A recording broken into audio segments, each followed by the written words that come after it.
Friends, நம்ம என்ன பார்க்க போகிறோன்னா வாங்க அதுக்குள்ளே வீடியோக்குள்ளே போயிடலாம்.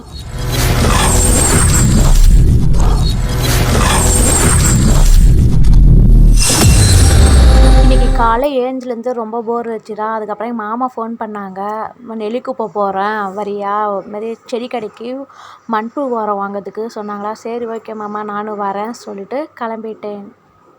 இதுவரையும் நான் நெல்லிக்குப்பம் போனதே கிடையாது. அதனால் நெல்லிக்குப்பம் நான் கிளம்பிட்டேன். வீடியோ ஃபுல்லாக எடுக்க முடியல. ஆனால் இதுக்கப்புறம் சர்க்கரை ஆலை இது, அதனால் இது மட்டும் நான் வீடியோ எடுத்தேன்.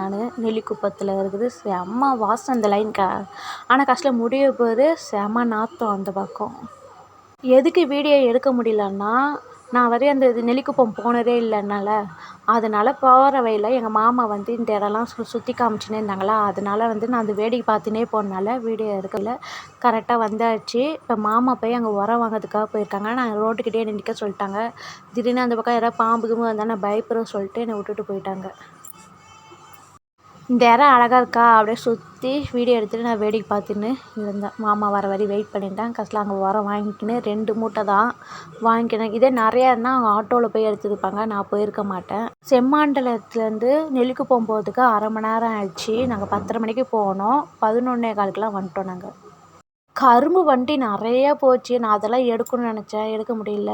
ஃபஸ்ட்டு போகும்போது கிளியராக தெரியல, அதனால் திரும்ப சர்க்கரை ஆலை நான் திருப்பி எடுத்தேன் வீடியோ. அதுவும் ஃபுல்லாக எடுக்கவே இல்லை, கொஞ்சம் தான் எடுத்தேன். இது அவ்வளோதான் ஃப்ரெண்ட்ஸ். இது சின்ன வீடியோ தான். பிடிச்சிருந்தா லைக் பண்ணுங்கள், ஷேர் பண்ணுங்கள், கமெண்ட் பண்ணுங்கள். உங்களிடம் இடைபெறுவது உங்கள் திவ்யா சண்முகம் சேனல்.